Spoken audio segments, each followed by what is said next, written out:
Shalom Ubracha, nous poursuivons avec la 6e Mishnah du 3e Pérec. La Mishnah nous enseigne ici Kol haraoui la misbeach velo le bedek habayit.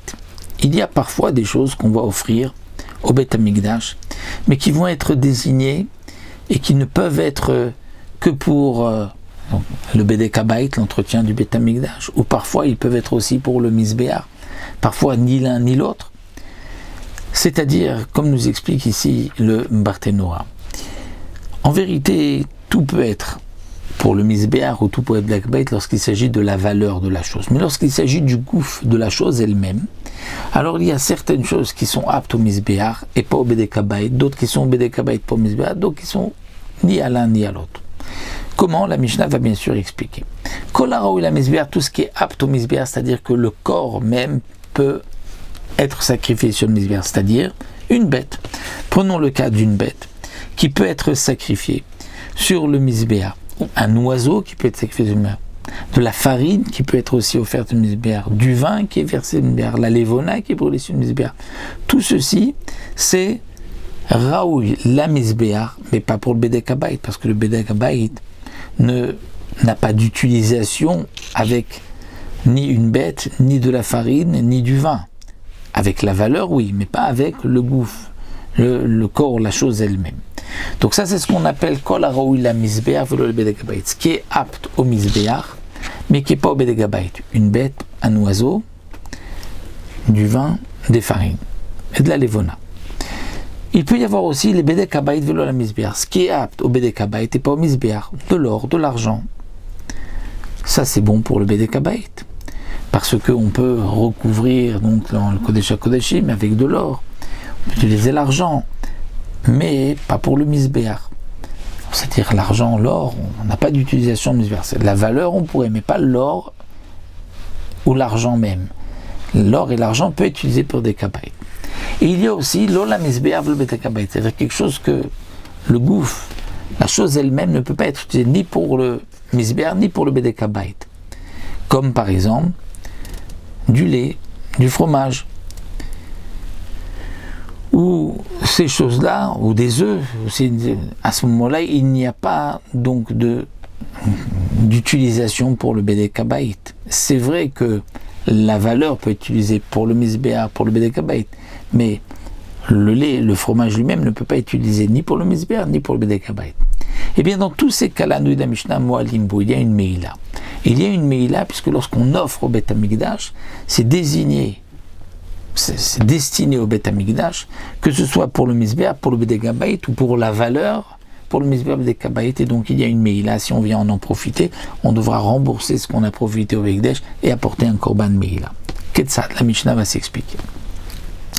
Igdish bor malemaim, quelqu'un qui a offert au Beth Amikdash un puits qui est plein d'eau. Cette eau qui est dans le puits peut être utilisée pour bedek habayit, parce qu'on peut faire du ciment avec, pour la construction, pour l'entretien du Beth Amikdash, mais on ne pourra pas l'utiliser pour le misbéach. Pourtant, dans le misbéach, il y avait aussi le nisur hamaim, c'est vrai, mais le nisur hamaim, il fallait de l'eau de source, et là il s'agit d'un puits, donc d'eau de pluie qu'il y avait dans le puits. Donc Igdish bor malemaim, ou bien Ashpa. Il a offert Ashpa, c'est-à-dire une décharge mêlée à Zével, où il y a plein d'excréments de bêtes qui servaient donc d'engrais. Ça, ce n'est pas pour le misbéach ni pour le bedek habayit, mais c'est pour la valeur. Le Barthénoura précise que pour le misbéach, le nisur hamaim, on n'utilisait que l'eau du shiloach, puisque c'était donc de l'eau de source. Donc lorsque nous avons sanctifié un puits plein d'eau, une décharge pas mêlée à Zével, pleine d'excréments, où ceci servait d'engrais. Donc ça, ce n'est pas pour, dans le premier cas, l'eau, c'est pour bedek habayit, mais pas pour le misbéach. Le Zével, c'est ni l'un ni l'autre. Ou shovach maleyonim, un pigeonnier, où il y avait dedans des colombes. Et les colombes seront bons pour le misbéach, mais pas pour le bedek habayit. Ou ilan maleperot, un arbre plein de fruits. L'arbre plein de fruits, on pourra l'utiliser pour les bikurim, mais pas pour le bedek habayit, nous dit le Barthénoura. Ou sadeh melea savim, un champ plein d'herbes, Ça, c'est ni pour le Misbéach, ni pour le Bedek Habayit, nous rappelle le Barthénora. Eh bien, Moalim Baem Mashbetoram, puisqu'on a offert cela, que ce soit pour le Bedek Habayit ou pour le Misbéach, ou ni l'un ni l'autre, mais que c'est la valeur qui va être pour le Bedek Habayit, eh bien, il y a une Meïla dans ce qu'on a offert et de ce qui se trouve à l'intérieur. Donc le puits, la décharge, le pigeonnier, l'arbre, le champ, mais aussi ce qui est à l'intérieur, l'eau, les excréments, les pigeons, les fruits et les herbes. Aval, mais nous dit la Mishnah, il a offert un puits. Et après, le puits s'est rempli d'eau. Ou Ashpa, Varkarnimalazevel. Il y avait une décharge qu'il a offert Beth Amikdash, et ensuite on a rempli, on a mis dedans des excréments qui sont devenus de l'engrais. Ou Shovar Varkan Malé Yonim, il a offert un pigeonnier au Beth Amikdash, ensuite il y a des Yonim, des colombes qui sont venus s'installer. Ou Ilan Varkan Malé Perot, ou un arbre, et ensuite les fruits ont poussé. Ça des Varkan Malé Savim, ou un champ, et il s'est rempli d'herbes qui ont poussé par la suite. Eh bien, Moalim, Ben Ven Moalim Bemashbetocham, là il y a une Meïla que de ce qu'on a offert directement, mais pas de ce qui est à l'intérieur, de ce qui est arrivé par la suite, d'Ivry Rabbi Yehuda. Alors, dans les paroles de Rabbi Yehuda, c'est vrai qu'on comprendra le puits où de l'eau est tombée ensuite, puisque l'eau qui est tombée, c'est de l'eau de pluie. Ce n'est pas en rapport avec ce qu'on a offert. De même pour la hachpa, on a ramené ensuite Zével. De même pour le pigeonnier. Il y a des pigeons qui sont venus s'installer. Ce n'est pas lié au Ekdesh. Mais c'est vrai qu'on a une difficulté à comprendre l'arbre lorsque les fruits ont poussé, ou le champ lorsque les herbes ont poussé. Parce que si l'arbre est Ekdesh, donc tout ce qui pousse du Ekdesh appartient aussi au Ekdesh. Lorsque j'ai un arbre qui m'appartient, les fruits m'appartiennent aussi. Donc si on a offert l'arbre au Ekdesh, comment se fait-il que d'après Rabbi Yehuda, les fruits, il n'y a pas de Meïla? Alors le Barthénora répond simplement parce que il n'y a pas de Meïla, lui pense que ce que le Ekdesh a été Mashbiach par la suite, c'est ce qu'on appelle aussi les Gidoulé Ekdesh. Il n'y a pas de Meïla, étant donné que ce n'est pas le Ekdesh qui les a amenés, c'est le Ekdesh qui a été la cause, on veut dire grâce au Ekdesh. C'est ce qu'on appelle les Gidoulim, mais ce n'est pas vraiment le Ekdesh, donc ce n'est pas Kadosh pour Rabbi Yehuda. Rabbi Shimon est en marloquette sur ces deux points. Rabbi Shimon Omer, Magdish Sadeh Veilan, Moalim Baim Begidoulim.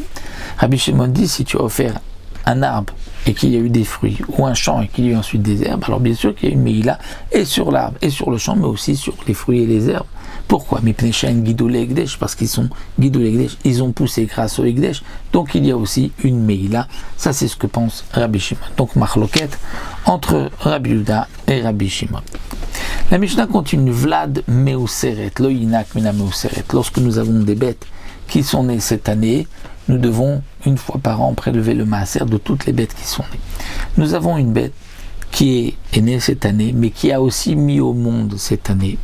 Et on a fait rentrer cette bête dans l'enclos, on l'a fait sortir, et elle a été désignée maaser. Maaser, c'est un korban. Seulement cette bête qui est la Meuseret, qu'on va appeler, puisqu'on a prélevé le maaser, elle a un petit qui l'attend et elle doit l'allaiter. Mais maintenant, le petit, lui, n'est pas kadosh. Et la bête est kadosh. Est-ce que le petit peut téter de sa mère, puisqu'il va prendre maintenant le lait d'une bête kodesh, d'un korban maaser? La Mishnah nous dit Vlad Meuseret, lo yinak mina Meuseret. Le Vlad, le petit de la Meuseret, de cette bête qui a ensuite été désignée comme maaser, ne pourra pas traiter de sa mère, de la Meuseret. Pourquoi? Parce que c'est du Ekdesh.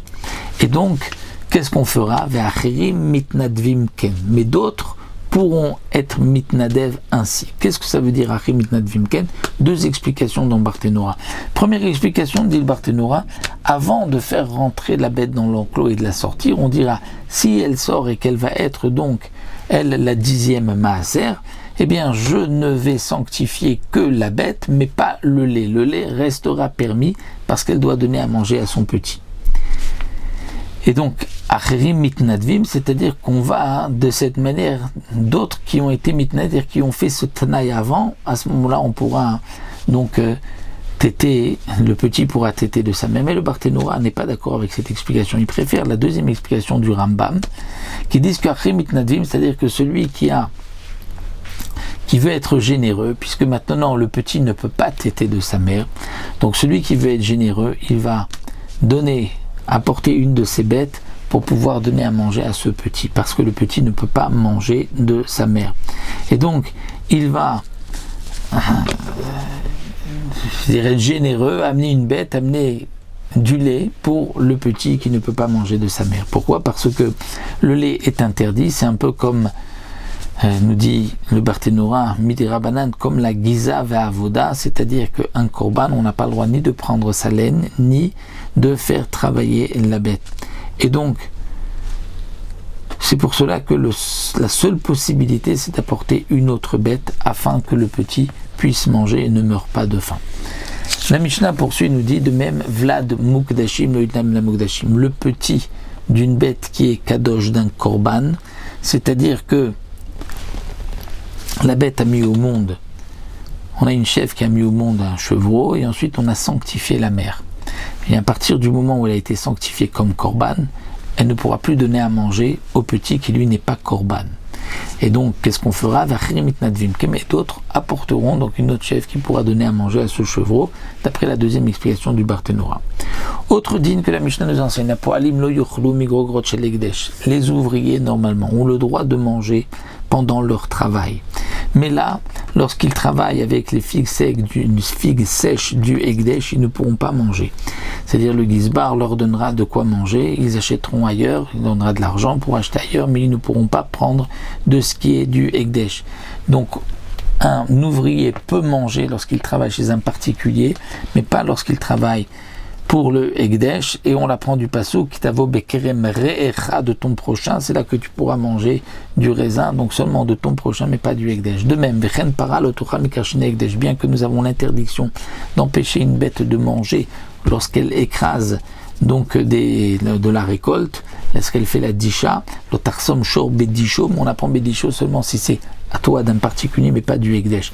Et donc du Ekdesh, elle ne pourra pas manger, même si elle travaille pour le Ekdesh, il faudra l'empêcher de manger, puisque la Torah ne permet pas à la bête de manger ce qui est Ekdesh. Donc même si elle va écraser des karchinés Ekdesh, karchinés, c'est-à-dire c'est une mineux qui était consommée, même des vestes qui étaient consommées par les bêtes, eh bien, malgré tout, la vache ne pourra pas en manger parce que c'est Ekdesh. Voici donc ce que la Mishnah nous enseigne ici pour les dynimes de Meïla dans ce qui est Ekdesh.